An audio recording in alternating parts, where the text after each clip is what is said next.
This is the Marketing Podcast Network. Stories influence, teach, and inspire us. But what about the storytellers who create them? Uncorking a Story profiles storytellers to uncover how their background and life experiences influence the stories they create. We learn what motivates them, their path to success, and what fuels them to keep creating. It all starts by asking one simple question: where does your story begin? Welcome to Uncorking a Story. Now here's your host, Mike Carlin. Hello and welcome to Uncorking a Story. I'm your host, Mike Carlin, and today I'm very excited to introduce you to Donna Hayes.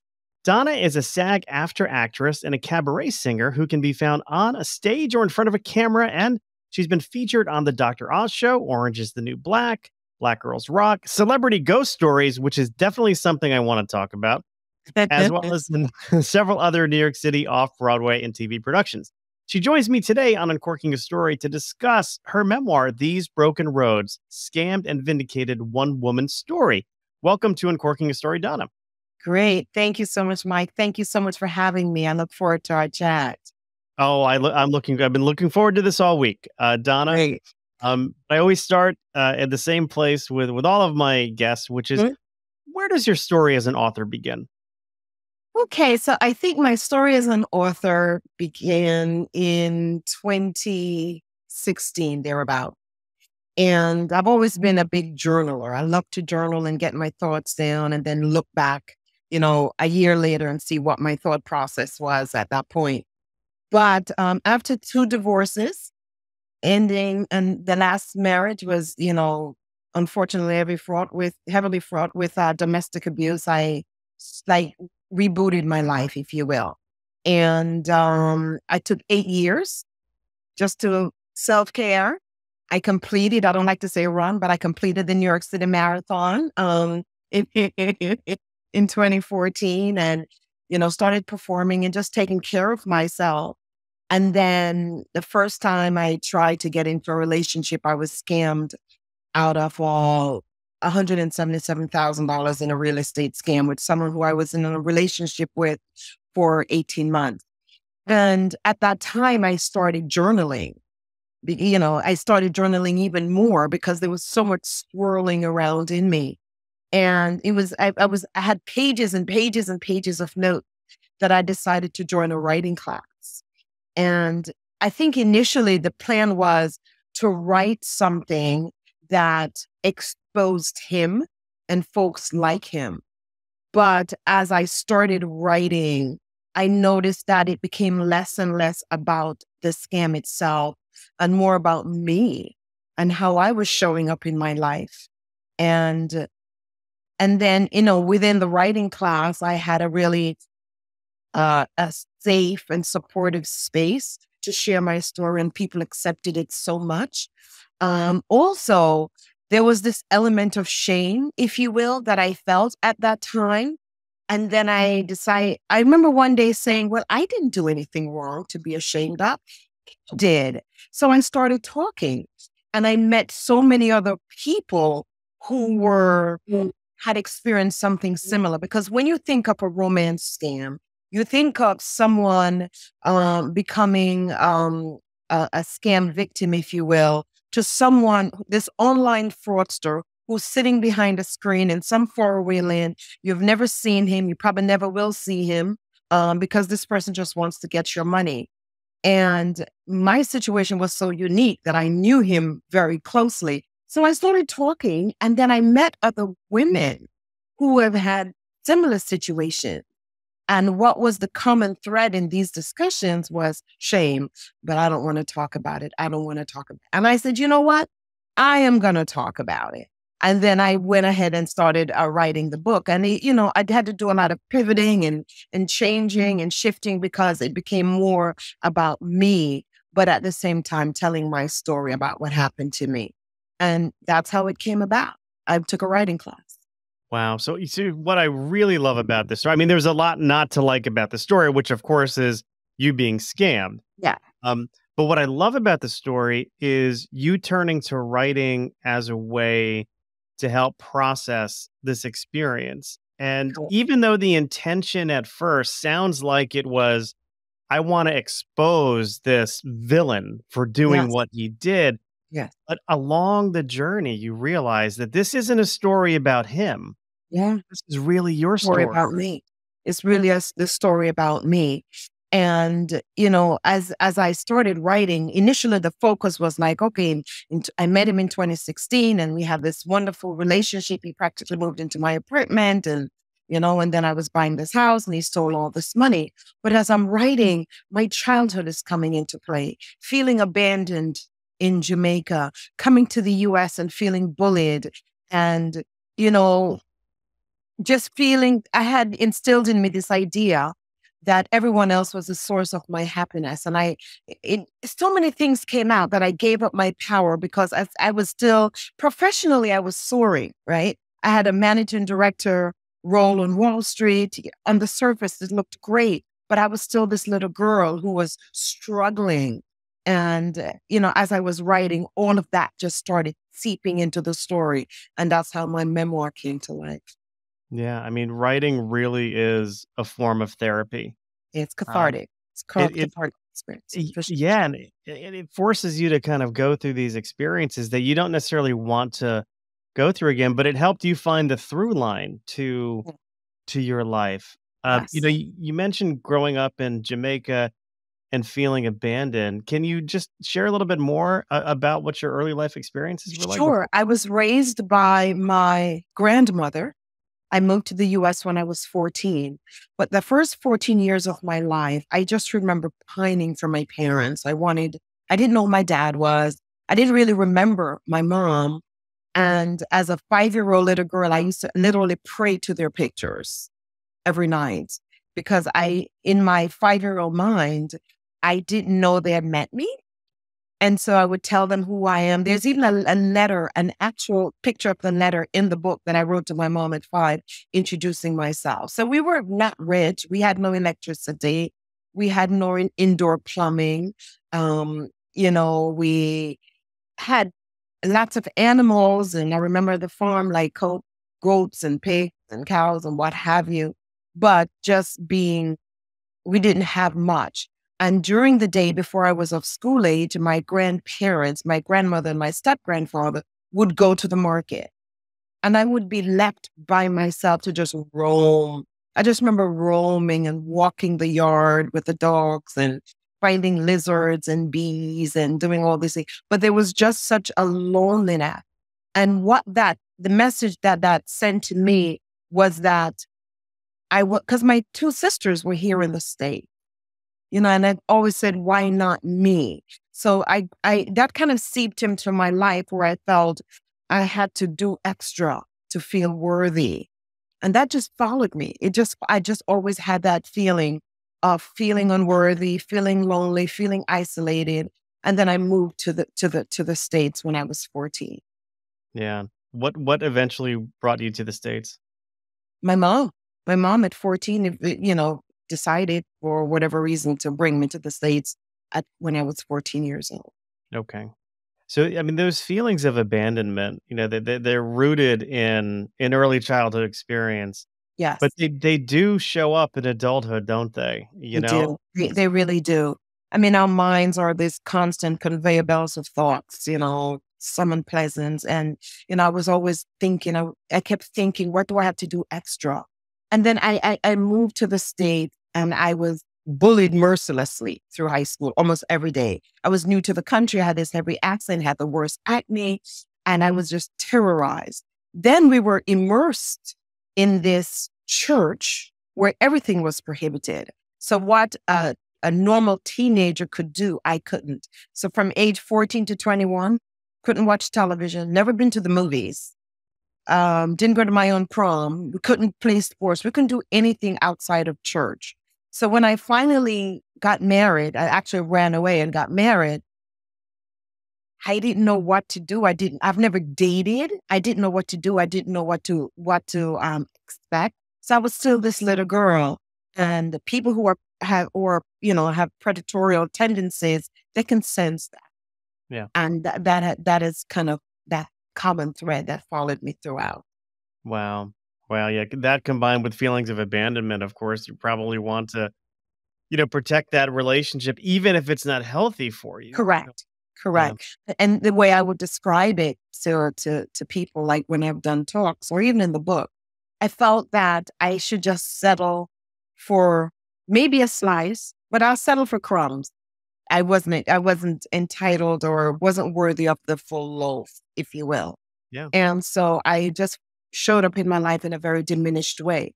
So when you saw me in boardrooms or on stage or performing, you see this person who appears to have it all together. But inside there was this little girl still struggling.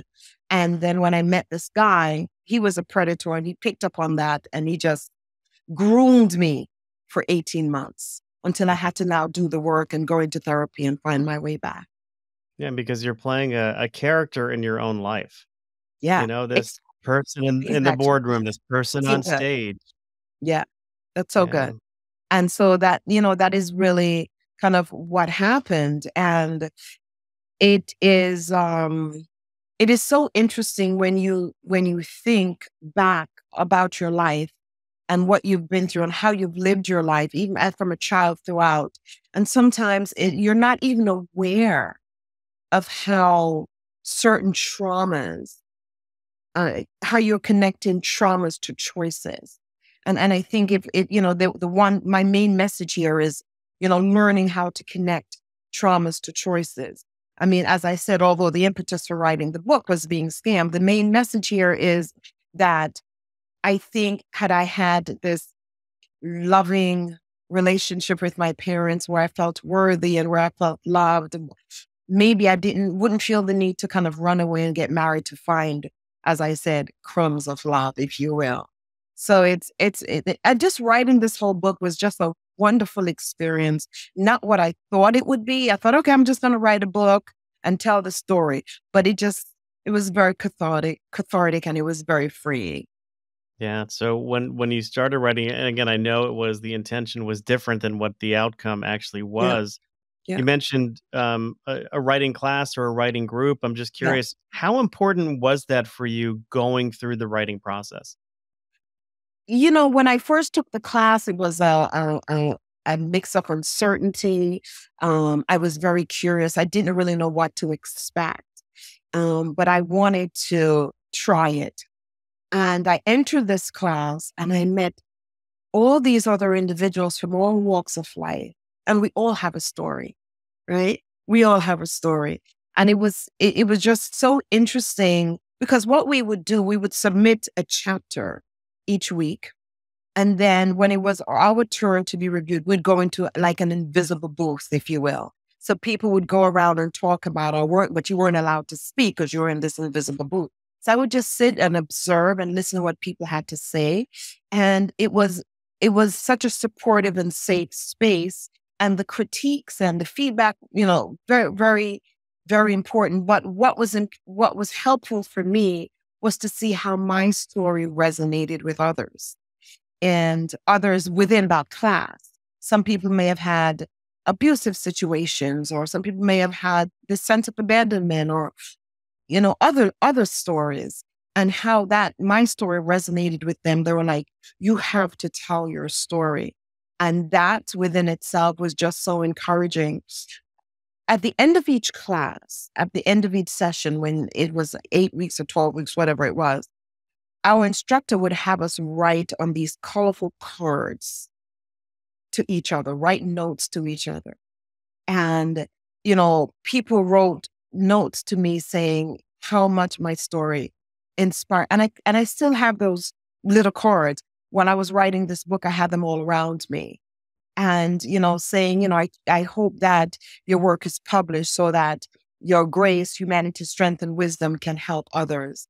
And although I didn't go in there thinking, I thought I was going to go in and write, and someone was going to say, "You suck as a writer." I really didn't know what to expect. But I got this. People were so responsive to my story and how I wrote, and they felt that it really helped them, and they felt encouraged and inspired by my story from where I came from and how I was able to move through my life despite all the traumas. And I said, yeah. Then I'm going for it. And then I started querying to literary agents. Yeah, I imagine your query process.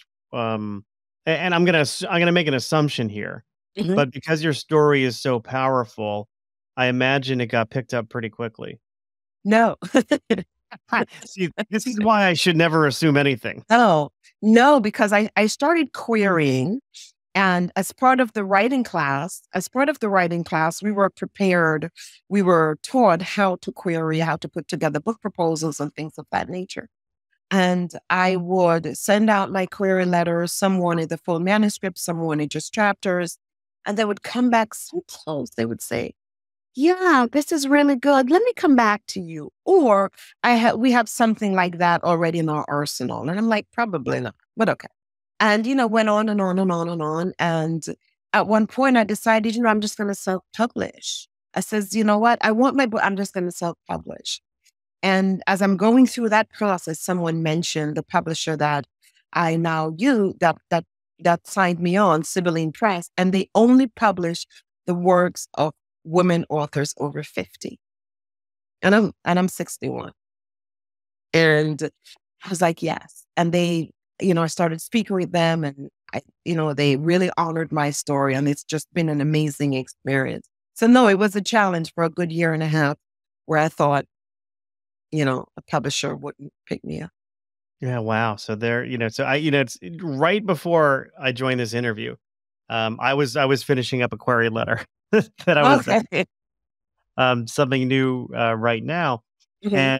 But I'm just listening to the passion in which you are, talking about this story. I'm thinking, my goodness, if that came through in a letter, I can't imagine an agent not just jumping at that opportunity. Yeah.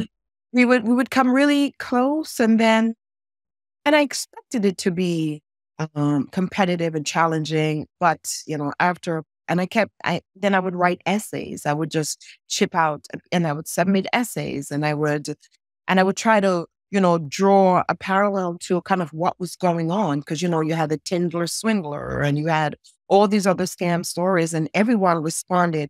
I mean, there was a huge response to that. People were very interested in that story and other stories. There's another one on Netflix, and the name escapes me right now. So I would try to draw in my proposal, why this is current, why this is relevant. And it would come very close, but not until, and hindsight being 2020, I'm glad they didn't. I'm glad I ended up where I ended. Yeah, well, it sounds like you wound up at the perfect spot Absolutely. for you. How did you come up with that sort of main title, These Broken Roads? What's the backstory to that? Sure. So the initial title was Last Run Along These Broken Roads. That was my initial title. Because if you read the book, you'll see that I ran from everything. I ran from my mother. I ran from the first husband, and I ran from the second husband. And I wanted to say, I'm standing my ground now, last run along these broken roads. And the broken road is just symbolic of just my journey. When you're on a road, they're cracked.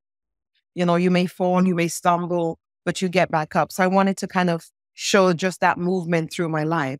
But, once we started going through the process, they wanted really to capture the fact that the impetus for this book was the scam. So it became just These Broken Roads, Scammed and Vindicated, One Woman's Story. Yeah, you mentioned running from your mother, marriages. You also ran a marathon. Yes. Yes. I am the type of individual that, okay, how hard can that be? I'm going to write a book. How hard I'm going to run a marathon. How hard can that be? And I was, I don't know, I was 52, 53 at that time, when I joined a running class, New York Road Runners. And I hadn't ran since I was in Jamaica. And I remember my first class, it was winter and there was ice on the ground.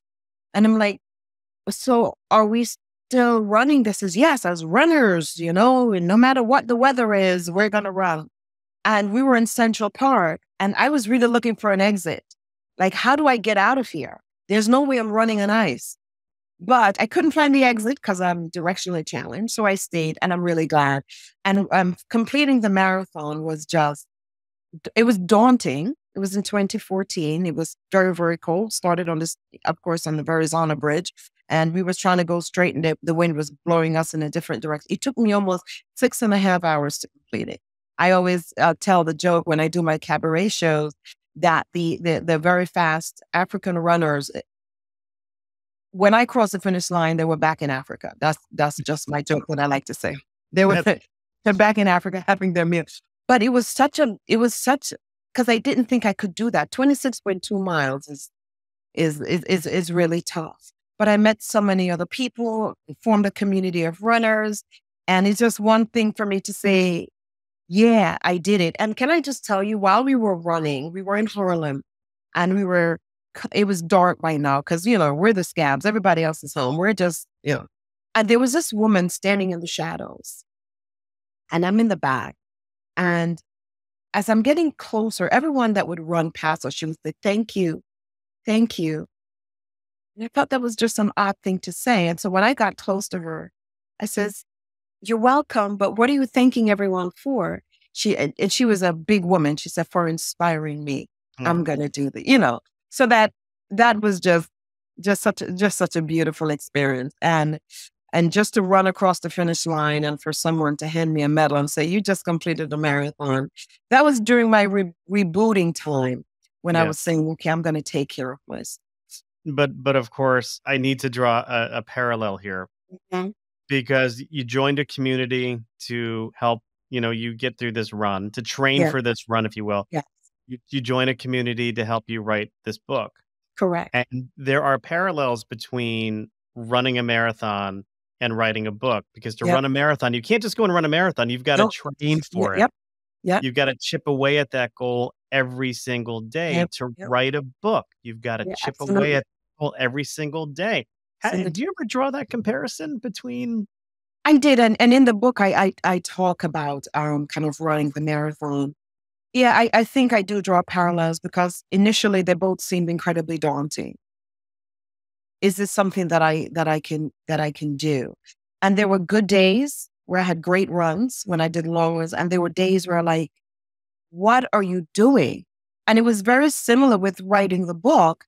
There were days when, okay, everything just flowed. There are other days I'm like, this is too emotional. I can't do this. Can I do this? And so kind of just chipping away till I got to a particular comfort level. I do. I really do. And crossing the finish line was this, very triumphant feeling. And become a published author on October 3rd was also a very triumphant feeling. But it was definitely a journey where you have to shift and be flexible and pivot and change, what have you. Yeah.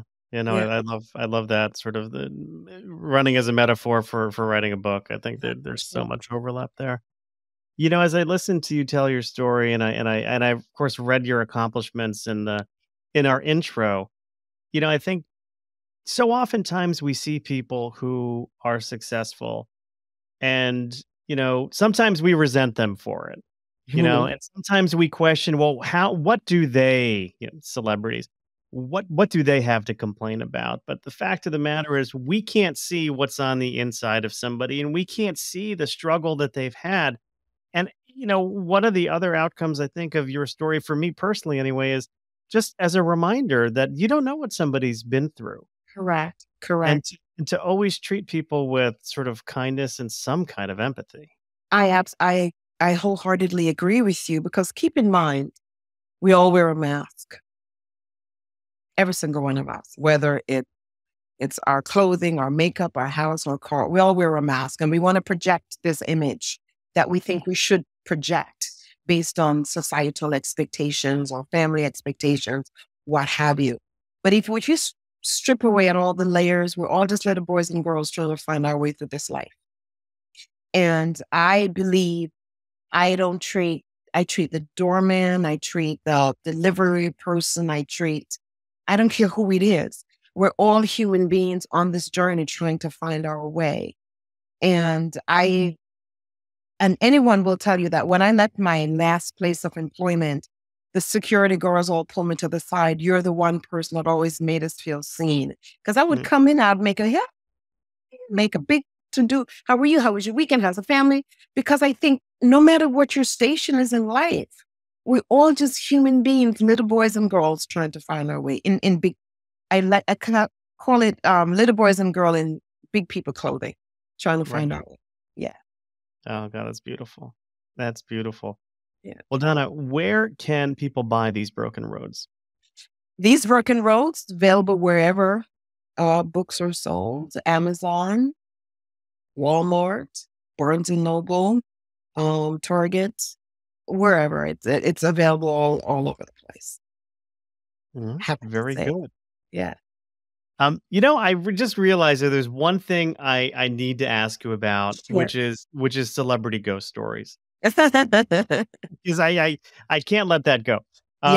What's the story behind celebrity ghost stories? Yeah, so I auditioned and I was so thrilled to book it. I did the story of Lisa and Cult Jam. Do you know that? Oh, of course. That artist? So it was her story, and we shot it in Harlem, and it was a place that used to be a convent, and it was very creepy. It's a very creepy. It really worked, and her story was, I played a medium, and her story is they were twin girls who she grew up with, and they just then disappeared. They were her neighbors in the building, and they just disappeared. And after they disappeared, each night she would feel as if someone's choking her, and she was like choking on water, and she would smell dirty water, and she'd wake up, and the next night it would happen again. Long story short, one of the girls was murdered and found in a body of water. And it was just such an interesting project. And I played the medium because the mother felt that her daughter now could see ghosts, because one of the sisters would actually visit her at nights. And it was really, really interesting. And I played a medium. It was a really good part. I loved it. Well, I got lost in emotion during that story. Yeah, it's available on Netflix, actually. You can just type in Lisa, celebrity ghost stories. No, I didn't know if you were the celebrity and had a ghost story of your own. No. I'm not a celebrity, but I played a medium. I'm an actress. I played an actress. I mean, a medium in the show. Fair enough. Well, Donna, this has been a fun conversation. I'm assuming you've got social media or a website that you can share with our audience. I do, absolutely. People can find me at donna-hayes.com.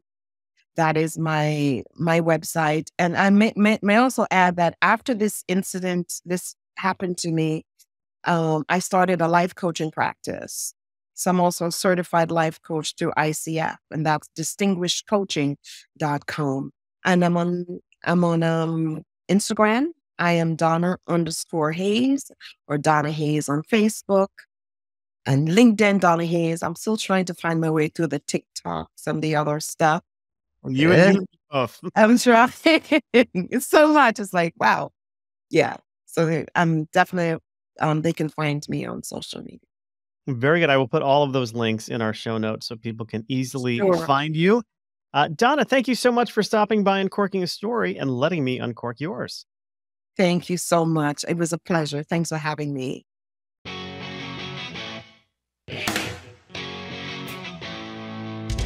Thanks for listening to Uncorking a Story.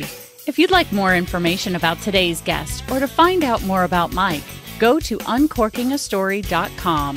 If you enjoyed the show, please subscribe, rate, and review us at Apple Podcasts, Spotify, or wherever you get your podcasts.